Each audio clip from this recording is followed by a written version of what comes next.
1977년에 입사한 뒤에 2022년 현재까지 일하면서 단 한 번의 지각도 없었고 30분 일찍 회사에 출근해서 손님을 맞이하며 모범 사원상부터 총 지배인상까지 받은, 심지어 정년퇴직을 하자마자 다른 호텔에서 마치 기다렸다는 듯이 스카우트를 해서 모셔간 호텔업계의 전설 같은 분이 계십니다. 바로 콘레드 서울 호텔의 권문현 지배인입니다. 그런데 그가 하는 일이 참으로 놀랍습니다. 그는 호텔 정문 앞에서 유니폼을 쫙 빼입고 차량을 맞이하며 손님들을 위해 로비 문을 열고 닫아주는 일명 도어맨입니다. 그는 낮이나 밤이나 추우나 더우나 비가 오나 눈이 오나 항상 그 자리에서 문을 지키며 어떻게 보면 가장 허드렛 일을 한다고 볼 수 있을 것입니다. 그런데 2013년 그의 은퇴식은 TV에 방영이 되었고, 은퇴 직후에는 곧장 스카우트 제의를 받았고, 현재는 호텔 지배인으로 근무하면서 작년에는 책도 써낸 제목 그대로 호텔 업계의 전설의 수문장으로 통합니다. 그는 지금도 하루도 빠짐없이 기본적으로 1000번씩은 정문 앞에서 손님들에게 인사를 하며 국내 정재계 유명 인사들 차번호, 예를 들어 1, 2, 3, 4 전재현 신혜원 이장 뭐 이런 식으로 300여 개를 외우고 있다고 합니다. 특히 국가적인 행사가 많이 열리는 특급 호텔에서 일하다 보니 박정희 대통령을 시작으로 전 현직 모든 대통령을 지근거리에서 봐왔고, 한 번은 김대중 대통령이 감사하다는 손편지를 주셨다고도 합니다. 그는 매일 아침 조간신문 3개를 정독하며 장차관 대기업 임원 인사를 꼭 챙겨서 메모한다고 합니다. 서비스의 질 차이는 디테일에 있다라고 말하는 그는 차량의 문을 열 때도 천천히 내리시는 분, 신발을 갈아 신고 내리시는 분, 택시의 경우는 카드로 계산하고 영수증을 받아 내리시는 분 등 제각각이기 때문에 타이밍을 잘 맞춰서 문을 열어준다고 합니다. 외국인의 경우는 택시를 타고 출발할 때 내비게이션의 목적지 설정이 잘 됐는지 체크해주고, 혹시 모를 일에 대비해서 택시 번호를 기억해둔다고 합니다. 그는 특별히 진상 고객을 잘 다루기로 소문이 나 있는데요. 우선 귀를 기울여 10분이고 20분이고 무조건 들어준다고 합니다. 그래도 쉽게 화를 누그러뜨리지 않는 손님을 만나면 명함을 한 장 달라고 해서 눈을 마주보며 대화를 하는데, 명함을 통해서 그분이 무슨 일을 하는지를 알고 나면 어떻게 대처해야 될지 그 길이 보일 때가 있다라고도 합니다. 직업엔 귀천이 없다라고 하지만 처음 호텔에서 일하던 1970년대 당시만 해도 도움에는 결코 존중받지 못하는 그런 자리였습니다. 그저 심부름꾼에 불과했으며 누구 하나 알아주지 않는 이름 없는 무명의 존재일 뿐이었습니다. 그런 그가 대한민국 역사의 한 페이지를 장식하는 자랑스러운 인물이 될 수 있었던 것은 하루하루 자신에게 주어진 일에 성실히 임하고 고객 한 사람 한 사람을 정성껏 진실되게 대했기 때문이라는 생각이 듭니다. 이분의 스토리를 접하면서 문득 사도 바울의 자기 고백이 떠올랐습니다. 고린도 후서 6장 9절에서 10절입니다. 무명한 자 같으나 유명한 자요, 죽은 자 같으나 보라 우리가 살아있고, 징계를 받은 자 같으나 죽임을 당하지 아니하고, 근심하는 자 같으나 항상 기뻐하고, 가난한 자 같으나 많은 사람을 부유하게 하고, 아무것도 없는 자 같으나 모든 것을 가진 자로다. 적어도 제 눈에는 호텔에서 무명한 자 같으나 유명하고, 고객 앞에서 언제나 죽어 지내는 자 같으나 오히려 살아있으며, 천대받는 일에 근심하는 자 같으나 항상 기뻐하고, 가난한 자 같지만 반대로 많은 사람을 부유하게 해주고, 아무것도 없는 자 같은데 모든 것을 가지신 분으로 이 지배인이 보입니다. 예수를 믿고 따르는 우리 그리스도인들이, 아니 우리 대한민국의 국민 각자가 직업의 귀천을 떠나서 하루하루를 맡겨진 일에 성실히 임하고 한 사람 한 사람을 귀하게 바라보는 마음가짐으로 살아갈 수만 있다면 얼마나 좋을까요? 이 세상이 얼마나 살기 좋아질까요? 성경은 이런 분을 한 분 소개합니다. 그리고 그분의 선한 영향력을 통하여 하나님의 나라가 확장되고 믿음의 가문이 든든하게 세워지는 역사를 만들어 가십니다. 그분은 사도 바울의 고백처럼 무명한 자 같으나 유명한 자였고, 죽어 지내는 자 같으나 살아있는 자였으며, 가난한 자 같으나 많은 사람을 부유하게 해주고, 아무것도 없는 자 같으나 모든 것을 가진 인물이었노라고 감히 말씀드릴 수 있을 것 같습니다. 오늘 우리가 읽은 창세기 35장에는요, 모두 3명의 장례식이 나옵니다. 저도 어제 부여에 있는 장례식장에 다녀왔는데요. 장례식엔 언제나 이별과 상실에 대한 슬픔이 흐릅니다.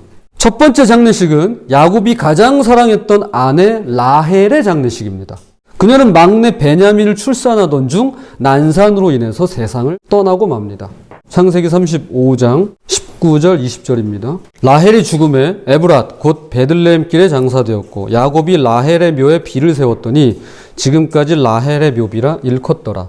라헬은 베들레헴으로 가는 길가에 묻혔고 야곱은 그녀의 죽음을 기리며 그곳에 묘비를 세웁니다.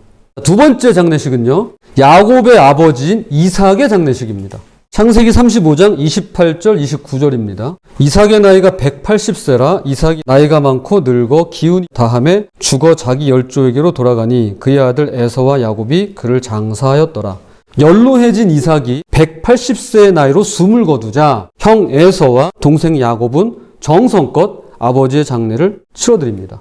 자, 그리고 세 번째 장례식은 오늘 우리가 함께 읽은 본문인데요. 바로 야곱의 어머니 리브가의 유모로 알려진 드보라라고 하는 사람의 장례식입니다. 창세기 35장 8절입니다. 리브가의 유모 드보라가 죽음에 그를 베델 아래에 있는 상수리 나무 밑에 장사하고 그 나무 이름을 알론바굿이라 불렀더라. 혹시 뭔가 이상한 점을 발견하신 분이 계실까요? 세 번의 장례식을 제가 소개했는데요. 모두 다 야곱과 직접적으로 연관이 있는 장례식입니다. 단 한 사람만 제외하고 말이죠. 사랑하는 아내 라헬의 장례식이라던가 친아버지 이삭의 장례식은 모두 야곱의 직계가족입니다. 그런데 드보라라고 하는 사람은요, 사사기에 나오는 여선지자 드보라도 아니고 성경에 이런 이름이 또 있었나 싶을 정도로 생소할 뿐만 아니라 더군다나 아무도 알아주지 않는 유모에 불과합니다. 유모예요. 유모. 게다가 야곱의 친족도 아니면서 야곱의 유모도 아닌 엄마 리브가의 유모입니다. 그런데 그녀의 이름이 성경에 정확하게 명시되어 있는 것은 물론이고 그 어떤 장례식보다도 자세히 그리고 애절하게 묘사되어 있습니다. 이것은 상당히 이례적이고 낯선 일입니다. 여성의 이름이, 그것도 그녀의 장례식이 묘사되어 있다는 것도 흔치 않은 일인데 아무도 신경 쓰지 않고 아무도 알아주지 않는 한낱 유모의 장례식이 이토록 자세히 기록되어 있다니요. 이것은 정말 깜짝 놀랄 일입니다. 이런 경우는요, 성경에서 이 본문이 유일합니다. 야곱의 사랑하는 아내 라헬은 베들레헴으로 가는 도중에 장례를 치렀으며 그녀를 위해서 묘비를 세운 게 전부입니다. 또한 야곱의 친아버지 이삭은 180세의 나이로 자연사했는데요. 두 아들이 장례를 치렀다라고만 나옵니다. 그런데 유모 드보라는요, 매장지도 베델이라고 하는 매우 특별한 장소이고요. 장례도 그곳 상수리 나무 아래에서 치러졌는데 그 상수리 나무에 이름을 붙입니다. 이렇게요. 알론 바굿이라고 말이죠. 알론은 상수리 나무, 바굿은 애곡, 통곡이라는 뜻입니다. 그러니까 알론 바굿은 통곡의 상수리 나무라는 뜻입니다. 그녀의 죽음이 얼마나 슬펐으면 나무에다가 통곡이라는, 애곡이라는 이름을 붙였을까요? 이것은 야곱에게 그리고 그와 한솥밥을 먹는 온 식구들에게 리브가의 유모 드보라를 떠나보내는 일이란 대단히 큰 상실이며 거대한 슬픔이었음을 말해주는 장면입니다. 사실 친가족의 장례식에도 이런 애곡의 감정은 나타나지도 표현되지도 않았더랬습니다. 심지어 야곱을 직접 낳아서 기르고 누구보다도 그를 아끼며 사랑했던 친엄마 리브가의 장례식은 성경에 기록조차 되어 있지 않습니다. 그런데 천하다면 천하다고 할 수 있는 그저 무명인과 다름없는 리브가의 유모 드보라의 죽음 앞에서 야곱을 비롯한 모든 식구가 이토록 슬퍼하며 통곡을 하다니요. 도대체 무슨 일이 있었던 걸까요? 오래전 아브라함은 아들 이삭의 아내가 될 며느리를 찾기 위해서 그의 종 엘리에셀을 고향 메소포타미아로 보냅니다. 성경은 바단 아람이라고 되어 있죠. 그리고 그곳에서 하나님의 인도하심으로 기도의 응답대로 한 여인을 만나게 되는데요. 바로 훗날 에서와 야곱의 엄마가 될 리브가를 만납니다. 엘리에셀은 리브가의 집안에 초대를 받게 되었고 그곳에서 자신이 온 목적과 하나님께 기도한 내용 그리고 그 응답대로 하나님께서 리브가를 만나게 해주신 이야기를 하면서 하룻밤을 묵게 됩니다. 그리고 다음날 아침 일찍 엘리에셀은 곧장 떠날 채비를 합니다. 리브가의 식구들은 만류를 하죠. 열흘 또는 다만 며칠이라도 더 묵었다 가라고 하지만 엘리에셀은 당장 떠나야 한다며 리브가를 데려가겠다고 말합니다. 가족들이 그녀를 불러다 묻습니다. 리브가야, 이 사람을 따라 가겠느냐? 그녀가 대답합니다. 창세기 24장 58절. 리브가를 불러 그에게 이르되 내가 이 사람과 함께 가려느냐? 그가 대답하되 가겠나이다. 그녀의 대답이 아주 시원시원합니다. 나의 반쪽이야 기다려라. 내가 간다. 그런 식이에요. 그렇게 리브가는 고향 부모님의 집을 떠나게 되는데 그때 그녀와 함께 집을 나선 한 사람이 있었습니다. 바로 리브가의 유모 드보라와 함께 갑니다. 창세기 24장 59절입니다. 그들이 그 누이 리브가와 그의 유모와 아브라함의 종과 그 동행자들을 보내며.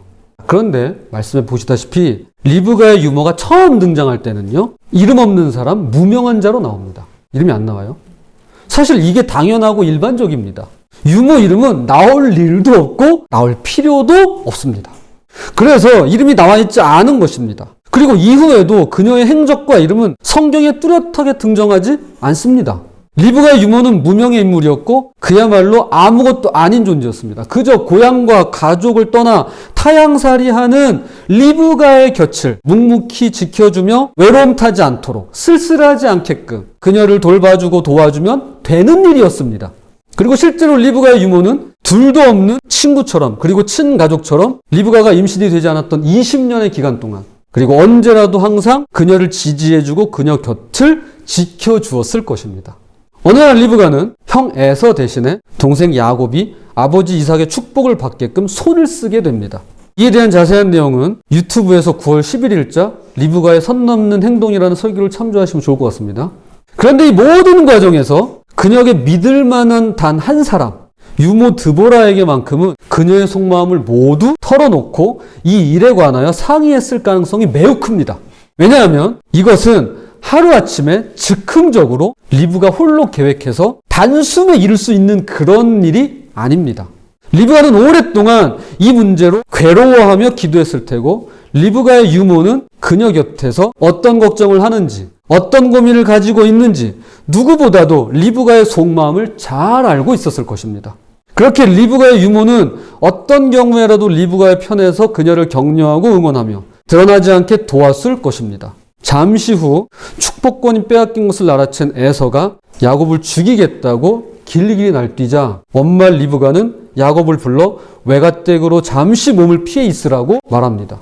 창세기 27장 45절입니다. 내 형의 분노가 풀려 내가 자기에게 행한 것을 잊어버리거든 내가 곧 사람을 보내어 너를 거기서 불러오리라. 어찌 하루에 너희 둘을 이루랴.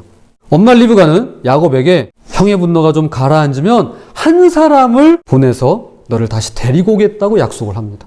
자, 그렇다면 여기서 외가댁에 피신해 있는 야곱에게 리브가는 누구를 보낼 수 있을까요? 가장 신뢰할 만한 사람이어야 합니다. 또 하나는 외가댁의 사정을 그 누구보다도 잘 알고 있는 사람이어야만 합니다. 자, 그런 인물이 하나 있죠. 누구죠? 바로 리브가의 유모인 드보라입니다. 그 시점이 정확히 언제인지는 모르지만 엄마 리브가는 자기 대신에 야곱을 아껴주고 돌봐줄 사람으로 자신의 유모인 드보라를 외가가 있는 메소포타미아로 보냈을 것입니다. 그리고 그때부터 이 드보라는 아버지를 속이고 형의 것을 빼앗아 가족에게 버림받은 이 상처받은 야곱을 엄마 리브가를 대신해서 정성으로 보살펴주고 위로하며 지지해 주었을 것입니다.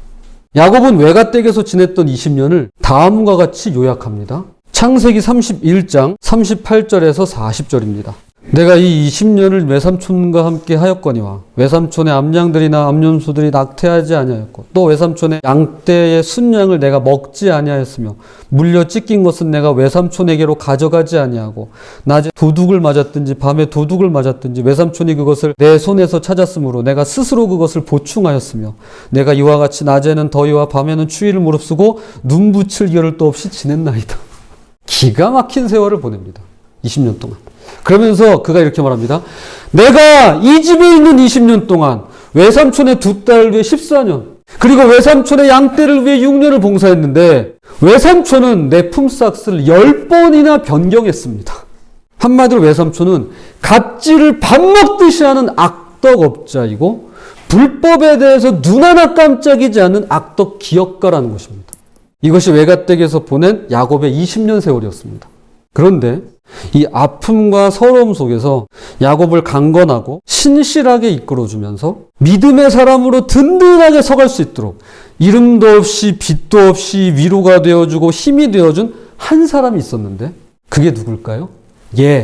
아마도 아니 분명히 유모 드보라였을 것입니다. 소설가 이청준 선생님은 인간은 60세까지 철이 들다가 그 이후에는 철을 까먹고 살아간다라고 말했습니다. 일견 일리가 있어 보입니다. 그런데 드보라는 그러지 않았던 것 같습니다. 엄마 리브가의 유모라면 아무래도 나이가 많았을 텐데요. 그녀는 세월이 지나면 지날수록 하나님을 경외하는 지혜와 삶에서 우러나오는 현명함으로 타향살이에 지치고 외가 식구들에게 당하고 고달픔에 시달려야만 했던 야곱의 심신과 영혼을 위로해주고 격려해 주었던 것이었습니다. 엄마는 어린 자녀에게만 필요한 존재가 아닙니다. 다 큰 어른들에게도 엄마는 필요합니다. 그리고 이미 엄마인 우리에게도 엄마는 필요합니다. 그분이 꼭 엄마가 아니어도 됩니다. 하지만 내 인생에 엄마와 같은 존재는 반드시 필요한 법입니다.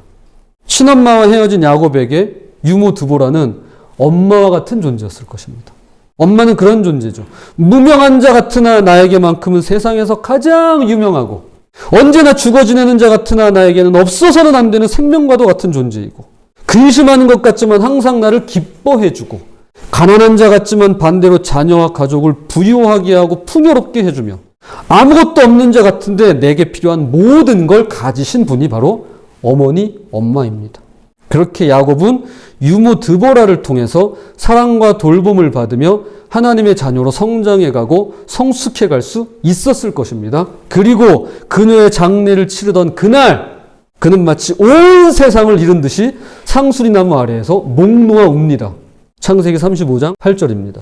리브가의 유모 드보라가 죽음에 그를 베델 아래에 있는 상수리나무 밑에 장사하고 그 나무 이름을 알론바굿이라 불렀더라. 자, 이제 말씀의 결론을 맺겠습니다. 리브가의 유모였던 드보라가 묻힌 곳은 베델입니다. 베델은 하나님의 집이라는 뜻입니다.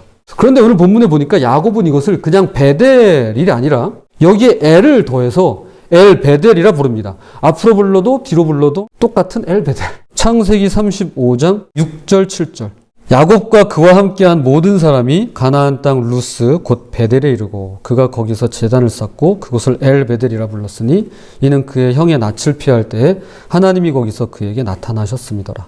엘은 하나님을 뜻합니다. 엘샤다이 전능하신 하나님, 엘로이 하갈의 고백이었죠. 보살피시는 하나님. 그러므로 엘베델은 베델에 계시는 하나님, 그분의 집에 거하시는 하나님이라는 뜻이 됩니다. 그는 처음 외갓댁으로 몸을 피할 때 한밤중에 신앙체험을 통해 이곳을 베델, 여기는 하나님의 집입니다 라고 불렀더랬습니다. 그런데 20년이 훌쩍 지나서 다시금 베델로 돌아왔을 때는 이곳을 베델이라는 장소로 부르는 대신에 여기서 만난 그분의 이름으로 부릅니다. 엘 베델, 베델에 계시는 하나님, 그분의 집에 거하시는 하나님이라는 성숙한 신앙 고백으로 부릅니다. 아무리 베델이 하나님의 집이어도요, 그곳에서 하나님을 만나지 못한다면, 그래서 그분 앞에서 살아가지 못한다면 하나님의 집은 아무런 의미가 없어집니다. 아무리 여기가 하나님의 예배당이어도요, 여기서 그분을 만나지 못하면 헛걸음이 될 수 있습니다. 여기 저기라고 하는 특정한 장소가 하나님의 집이 아니라 하나님이 계시는 바로 그곳이, 하나님을 만나는 그 장소가 하나님의 집이 되는 것입니다. 그러므로 야곱은 그분이 계시는 장소가 아니라 그곳에 계시는 주인을 만난 것입니다. 그리고 하나님을 알아본 그곳에서 온 가족이 애도하는 가운데 유모 드보라의 장례가 치러졌던 것입니다. 사랑의 초대라고 하는 책에서 일부 인용하겠습니다. 사람의 육안으로는 태양을 볼 수 없습니다. 태양의 빛이 너무나도 강한 탓에 맨눈으로 보려 했다가는 눈만 상하게 될 뿐이죠. 하지만 아무런 보호장비 없이 태양을 똑바로 볼 수 있는 시각이 하루 중에 2번 있습니다. 언제일까요? 해오름, 해가 뜨는 시각인 일출과 해가 지는 시각, 해거름이라고 하죠. 일몰, 딱 2시각만큼은 해를 직접 볼 수 있습니다. 그때만큼은 태양은 벌거벗은 자기 모습을 만인에게 거리낌 없이 보여줍니다. 사람도 마찬가지입니다. 의복, 학벌, 재산, 지위 또는 풀메이크업 이것으로 일평생 자신을 가리고 살아갑니다. 그러나 인간의 출생과 사망은 그 무엇으로도 가려지지 않는 것입니다. 리브가의 유모 드보라의 인생이 그랬습니다. 아무도 알아주지 않는 이름 없는 무명한 자로 태어났지만 리브가의 유모는 자신의 인생 여정 속에서 야곱과 그의 가족들에게 하나님을 드러내며 살았던 것입니다. 그리고 그녀가 이 세상을 떠나는 마지막 날 통곡하는 야곱과 그의 일가족뿐 아니라 오늘날 이 시간 성경을 읽고 예수를 믿고 따르는 모든 그리스도인들은 그분의 나라에 기록된 영광스러운 이름 드보라를 기억하면서 하나님을 바라보고 경험할 수 있게 된 것입니다. 부디 이 땅에서는 무명한 자 같아 보이지만 그분이 보시기에는 유명한 자로 살아가시는, 그래서 저와 여러분의 삶과 또는 언젠가 닥칠 죽음이 그분을 드러내고 나타내시기를 주님의 이름으로 축복합니다.